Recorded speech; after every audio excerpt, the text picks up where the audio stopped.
जम्मू कश्मीर आरक्षण अधिनियम 2004 का और संशोधन करने वाले विधेयक पर लोकसभा द्वारा पारित रूप में विचार किया जाए। सुप्रीम कोर्ट ने जम्मू कश्मीर से आर्टिकल 370 हटाने के मोदी सरकार के फैसले को वैध माना है। दरअसल सीजेआई डीवाई चंद्रचूड़ ने कहा, जम्मू कश्मीर के पास भारत में विलय के बाद आंतरिक संप्रभुता का अधिकार नहीं है। अनुच्छेद 370 एक स्थायी प्रावधान था। इसके साथ ही सुप्रीम कोर्ट ने जम्मू कश्मीर राज्य का दर्जा बहाल करने और 30 सितंबर 2024 तक चुनाव कराने के लिए कहा है। 5 अगस्त 2019 को मोदी सरकार ने जम्मू कश्मीर से अनुच्छेद 370 के प्रभाव को खत्म कर दिया था। साथ ही राज्य को 2 हिस्सों जम्मू कश्मीर और लद्दाख में बांट दिया था और दोनों को केंद्र शासित प्रदेश बना दिया था। केंद्र सरकार की तरफ से गृह मंत्री अमित शाह ने 5 अगस्त 2019 को जम्मू कश्मीर पुनर्गठन अधिनियम विधेयक को राज्यसभा में पेश किया था। इसमें जम्मू कश्मीर को 2 केंद्र शासित प्रदेशों जम्मू कश्मीर और लद्दाख में बांट दिया गया।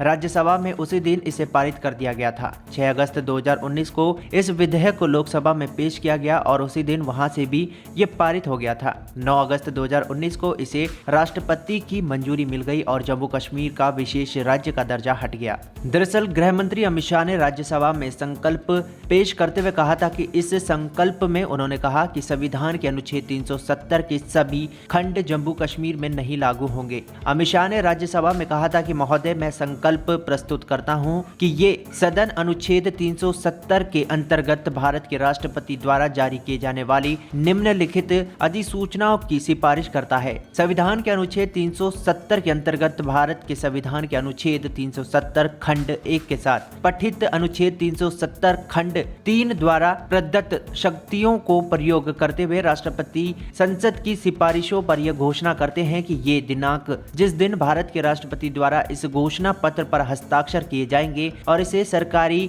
गैजेट में प्रकाशित किया जाएगा, उस दिन से अनुच्छेद 370 के सभी खंड लागू नहीं होंगे सिवाय खंड 1 के। अमित शाह ने तब राज्यसभा में कहा था, लद्दाख के लोगों की लंबी समय से मांग रही है कि लद्दाख को केंद्र शासित राज्य का दर्जा दिया जाए ताकि यहाँ रहने वाले लोग विकास की मुख्य धारा में शामिल हो सके। अमित शाह ने राज्यसभा में कहा कि उन्हें अच्छा लगता अगर विपक्ष उनसे ये सवाल पूछती कि सरकार जम्मू कश्मीर की संवैधानिक स्थिति में यह बदलाव किन कानूनी प्रावधानों के आधार पर कर रही है। अमित शाह ने बताया था कि देश के राष्ट्रपति को अनुच्छेद 370 के तहत पब्लिक नोटिफिकेशन धारा 370 को सीज करने के अधिकार हैं। आज सुबह राष्ट्रपति महोदय ने एक नोटिफिकेशन निकाला है जिसमें उन्होंने कहा कि संविधान सभा के अधिकार अब जम्मू कश्मीर विधानसभा में निहित होते हैं, क्योंकि संविधान सभा अब है ही नहीं। चूंकि वहां राष्ट्रपति शासन है, इसलिए जम्मू कश्मीर असेंबली के सारे अधिकार संसद में निहित हैं और राष्ट्रपति के आदेश को हम साधारण बहुमत से पारित कर सकते हैं। अमित शाह ने कहा कि सरकार ने इस संवैधानिक प्रावधानों का इस्तेमाल कोई पहली बार नहीं किया। उन्होंने कहा कि कांग्रेस 1952 और 1962 में इन्हीं तरीकों से अनुच्छेद 370 को बदल चुकी है, वहीं रास्ते पर हम आए हैं। अमित शाह ने कहा था कि कश्मीर में ये गलत धारणा है कि अनुच्छेद 370 की वजह से कश्मीर भारत के साथ है। अमित शाह ने कहा कि कश्मीर भारत के विलय पत्र की वजह से है जिस पर 1947 में हस्ताक्षर किया गया था।